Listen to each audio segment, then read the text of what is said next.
Welcome back to another episode of the Bear Trap on the Boomer Bust channel, a Bears podcast by a Bears fan. I'm your host, Terry, and thank you if you're subscribed. If not, consider clicking that button. Either way, thumbs up. All that help grows the channel, and I thank you for it. I am salty because not only did we lose, I'm salty. I lost my bet. Everything hit for my same game parlay, except, guess who? Chase Claypool for 25 yards. I tried to believe in the hype. No, it was just 25 yards. I thought he might get one catch or something to get him going.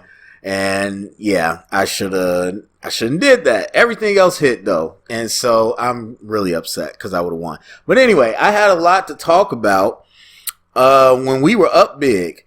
And now that we lost, I have a lot more to talk about. So where to start? Like I said, we were up. I can't remember exactly how much we were up. I know we had 24. I forgot what that score was when we got that touchdown. But I was like, even though we're up and it was toward the end of the game, I'm like, I can't stand this. I can't. And I know there's going to be everybody going against me in the comments. I know everybody online is loving, sharing their Justin Fields memes and all that. But no, absolutely not. There is a difference between being a run first team and ball control run type team and play defense, whatever. There's a difference between that and having completely no ability to pass the ball. And so when you get to these situations, because I do think in that situation, I've said many times before, you get to a 2-minute drill with the game on the line, you're not going to be able, more times than not, you're not going to be able to sustain with this type of offense to win a game. Now, we only needed a field goal. I still believe with 2 minutes, you can score and you could definitely get a field goal, but it's just not ideal. So then we actually get into this situation, and it's way worse than that. I mean, first of all, you have a team that on the first drive was in the red zone, and on third and extra long, decided to run the ball in the red zone and take the field goal. So again, there's a difference between run first and just not being able to pass. Like they are afraid. They are so scared to let Justin Fields pass the ball. That is totally different than being run first. So then you come back later with the potential game winning drive, and it's third and extra long, and we throw a check down for like 5 yards. You knew you were going for it on fourth down. I mean, but 5 yards doesn't really help you do much. And you hurried. You had 3 timeouts. You hurried to the ball and then ran a play when you could have easily just took a timeout and said, okay, let's group together, get our best 2 plays so that we can get this first down. No, you hurry to the ball and run a check. I mean, you say you run a check down, but Justin Fields threw a check down. And, obviously we had to see the all 22 to see what was downfield, but it was just bad offense. It was horrible. And that's not even us discussing yet Justin Fields throwing the pick 6. So look, if you go back, all the way back, I mean, I've been saying the same thing. I've been telling you since day one, like, this team is what this team is. And every week, I'm not shocked. It's the same stuff every week. Now, when you're winning, even against bad teams, people want to, take that and go overboard. Even today, it's like, oh, man, look at the Bears. Look at the streak of points. The Detroit Lions is one of the worst defenses in the league. And so, yes, I would want us to be able to do, or at least run our offense against this defense. Now, the thing that worried me early on is we should have been, like, if you can't pass, maybe the Falcons is the only other team. But if you can't pass against the Lions, I just don't know what to say. I mean, and we're not talking about play calls. We're talking about the actual plays. And so we could get to the film and dissect it. I guarantee you already know what it is. The same thing every year. It's football. But I guarantee you, you look at the film and somebody's not doing their job. And it doesn't really matter who it is. The fact is, as a unit, we cannot pass the ball against one of the worst teams. And so we are relegated to big passes off play action and misdirection. So people are like, oh, he put up these numbers. But no, I'm not talking about misdirect plays. I'm not talking about wide open trick plays. Yeah, he should be able to hit that. I'm talking about actually being able to play football and pass the ball. And so, yes, as much as the run threat opens up a lot, and also shout out to Fields, who for a lot of time, we didn't really have to see his escapability in the pocket. I mean, we know he can run, but in terms of like actually shrugging off sacks, like he really was doing that today against the Lions. But hey, he was like throwing people off or making them miss. So that was a new level of pocket ability. But still, anyway, we can't, hang your hat on that, because again, I've said many times, this style of offense or this style of philosophy only works when you stay ahead of the chains and the defense is getting stops or turnovers. Once you start having it where the defense is getting penalties, the defense is not getting any turnovers and allowing points, this style of play is hard to win a video game. It's hard to win a football game. And so that's what we found ourselves today. And then you compound that mistake with the turnover on offense, which obviously with a ball control team, you try not to have any turnovers. And so once you add a turnover to it, it really becomes, it comes hard to win. And I was just so disappointed in how inept we look. It's one thing, again, to be run first and to pass sometimes. It's one thing to even pass off play action. But the simple passes that we attempt in our drop back passing game looks horrible. And it's crazy to me. And so this is what I've said my fear was from the beginning. Because Justin Fields has a big arm. That's not hard to measure. Justin Fields has had good accuracy in college. Now, not saying everybody comes to the NFL and has the same level of accuracy. Not saying that. We know people get to the league and it's not the same. But I believe Justin Fields in college had more, especially in the deep passes, accuracy than the typical quarterback prospect. And obviously with the proper development, I think he would have been just as good, if not better. What we've seen so far is he's way worse.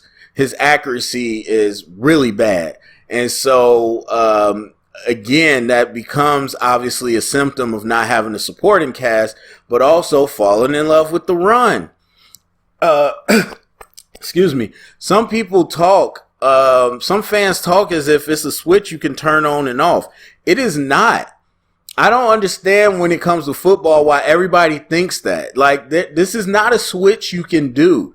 Like, you don't just, it's the same thing in any other sport. Basketball, you don't just randomly be like, okay, I'm going to start hitting 3-pointers today without ever shooting 500 shots or getting shots up or working on your motion. Like, you don't just flip the switch and decide, oh, I'm in the NBA. I'm not good at threes. Now I'm good at threes. No, that's not how it works. So you can't sit here and run like 90% of the time, have no drop back passing game, and then say, okay, whenever we have to pass, we'll just be good at it.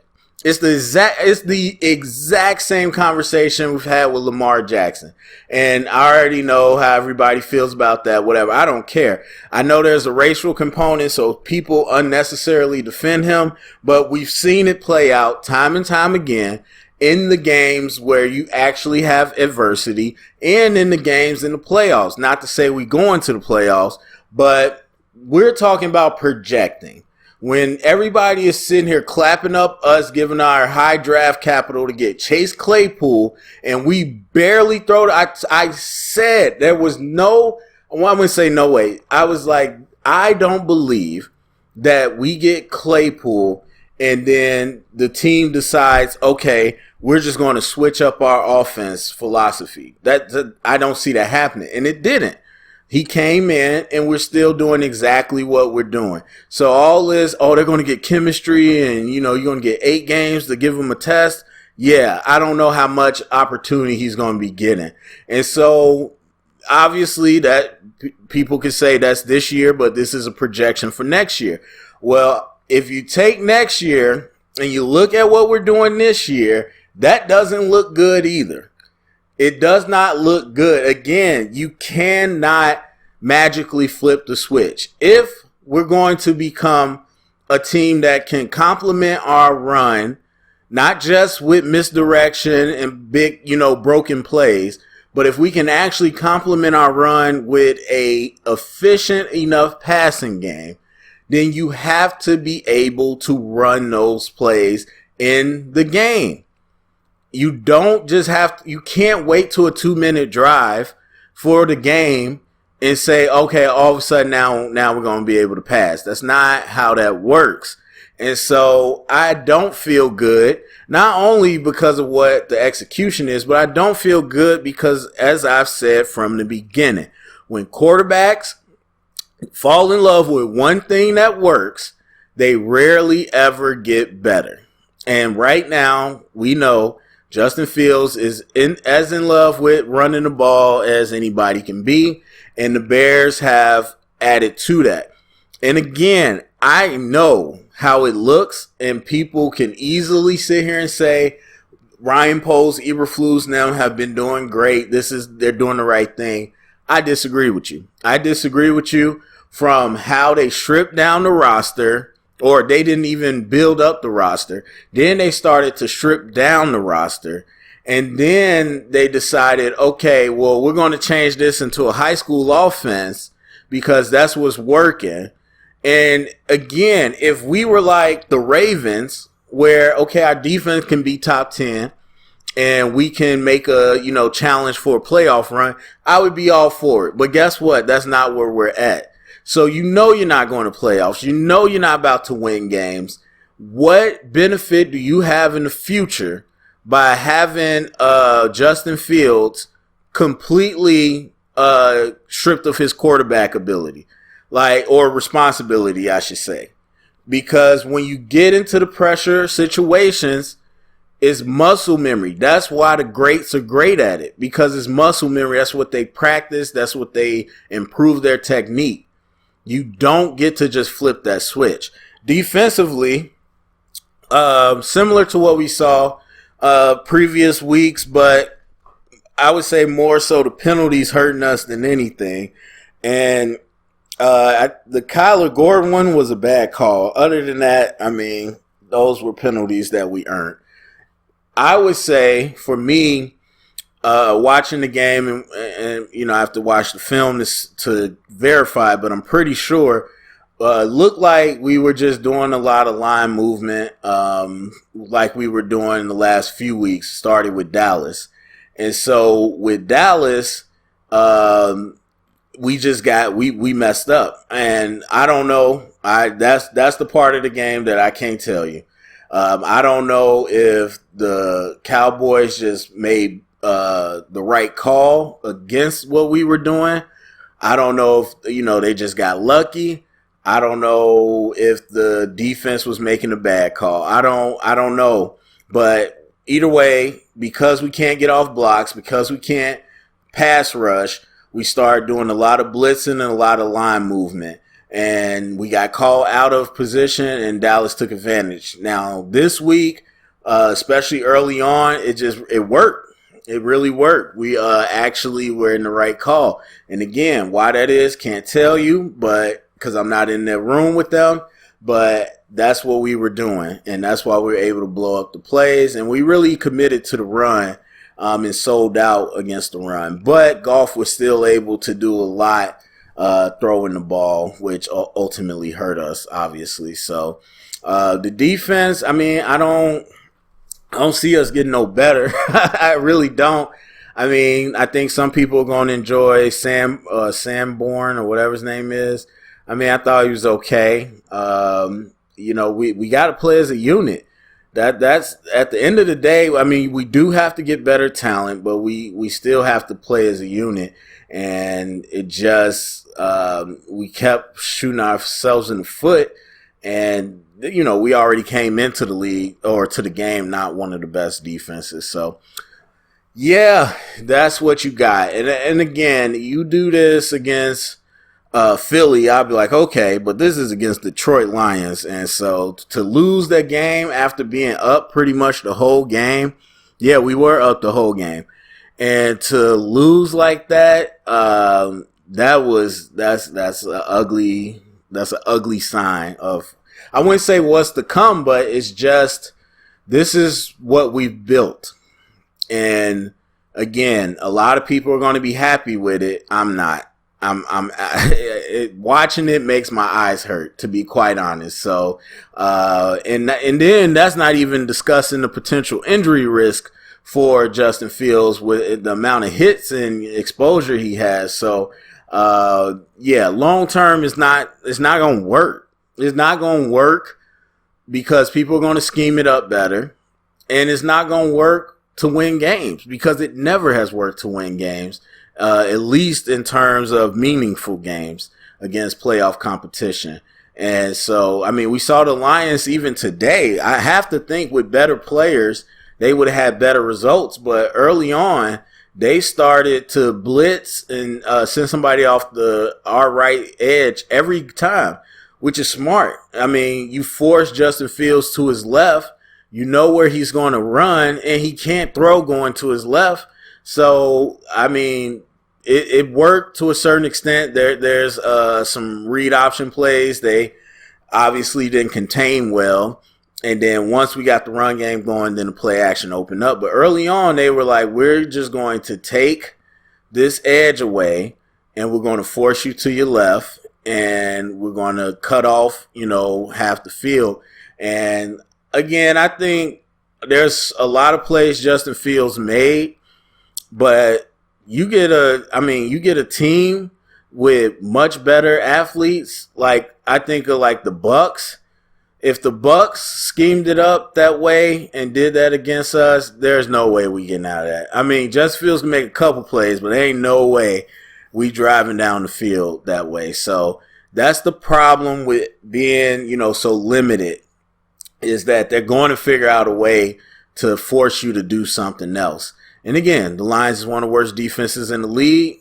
So, that scheme didn't help them overcome. But there will be teams that can. And so, yeah, man, it's disappointing. It's disappointing. Like I said, I'm going to continue to call it like I see it. And I'm sure because we're in them right now, people are going to, try to backlash and say how stupid it is what I'm saying. But look, I've been watching football for a long time. I've been covering these Bears, and pretty much what I've seen comes to bear. And so I'm not really too worried that next week it's all going to flip and turn around. That's just not how football works. So anyway, that's it for me. Go down in the comment section. Let me know what you think. Share it around. Get the conversation started. Thumbs up, subscribe, and remember, stay up and bear down.